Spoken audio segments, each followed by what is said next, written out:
Welcome. Today may be one of the most historic days in our country, April 2nd, 2025. On this day, our president is going to announce probably the most aggressive imposition of tariffs on so many countries in our history, certainly not since the 1930s. Those tariffs are going to have an impact, and there are two schools of thought about those impacts. One says these tariffs are going to have the result of bringing manufacturing back to the United States and making the United States the manufacturing colossus that it was in the past.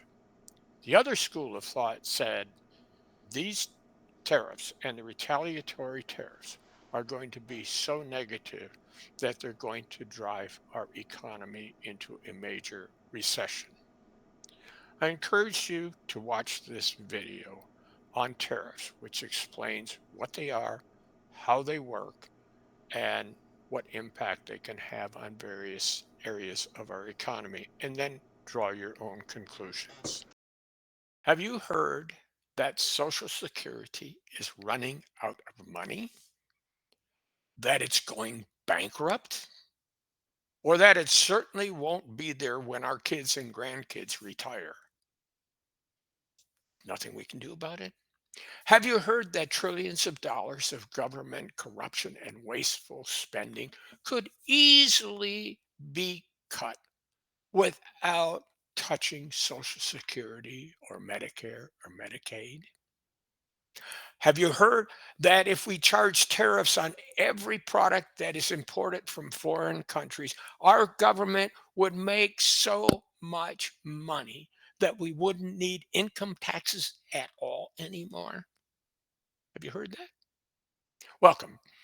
My name is Bob Srenaski, and none of what I just said is true.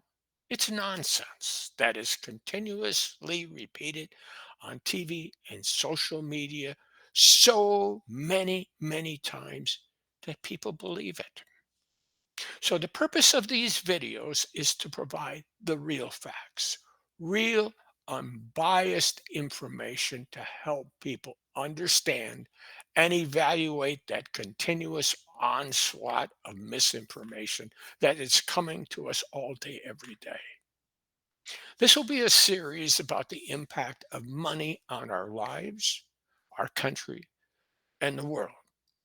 It's about making sense, CENTS. In 1961, the blockbuster Broadway hit of the year was a musical called Carnival. And the theme song was Love Makes the World Go Round. Now, incidentally, I was 20 years old in 1961, so now you know how really ancient I am. I was one of seven kids of a blue collar factory worker family. And I got a factory job after high school and got bored and decided to go to college. And I worked my way through college. Yes, folks, get this. It was possible in the mid 20th century to actually work your way through college and not be smothered in debt on graduation day. Why? Because more tax dollars at that time supported public education because our country believed that was our future. And the minimum wage at that time, adjusted for inflation, was much higher, multitudes higher than the lousy $7.25 that is our minimum wage today. So, after a long career in the corporate world, amazingly, I've concluded that it's not love that makes the world go round, it's money. And there is an incestual relationship between money and power. Money buys power, and power can produce an insatiable appetite to just get more and more. I mean, greed feeds on greed. I mean, that seems to apply to the new breed of billionaires swarming all over our nation's capital today.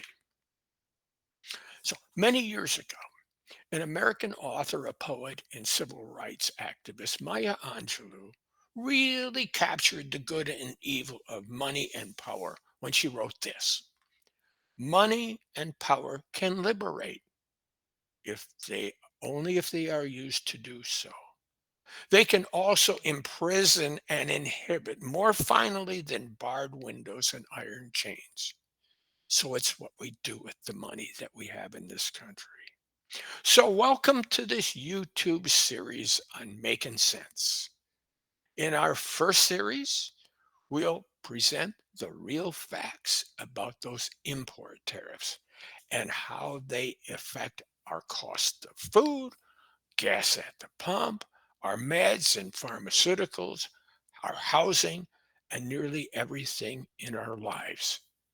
And that will be in our next segments. Thank you and welcome.